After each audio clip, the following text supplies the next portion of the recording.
ఎందుకని మేడం? అంటే ఇప్పుడు డయాబెటిస్‌కి అంతే అవుతుంది. ఇప్పుడు బీపీ వచ్చినా అంతే అవుతుంది. అంటే సర్టెన్ టైమ్ వరకు వాడి తగ్గడం అనేది ఉండదంటారా?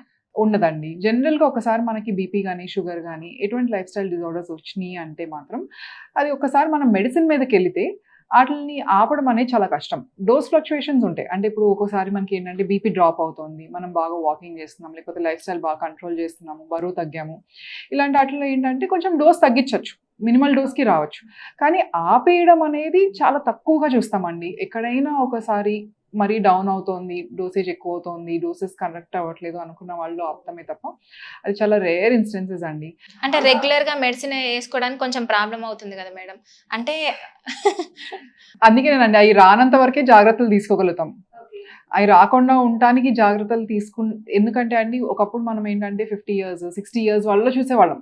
అలాంటి వాళ్ళలో బీపీ వచ్చింది అంటే గనక అలాంటి వాళ్ళలో స్క్రీనింగ్ చేసేవాళ్ళం. బీపీ ఉందా? లేదా? వీళ్ళ బీపీ ఎంతుంది అని.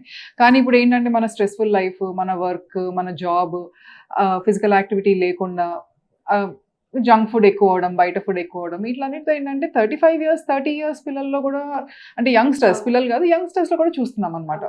సో, అందుకనే అది రానంత వరకు మనం జాగ్రత్తలు తీసుకోవచ్చు. కానీ ఒక్కసారి వచ్చిన తర్వాత 99% టైమ్స్ ఏంటంటే మనకు ఆప్షన్ ఉండదు. మందులేసుకోవాల్సొస్తుంది.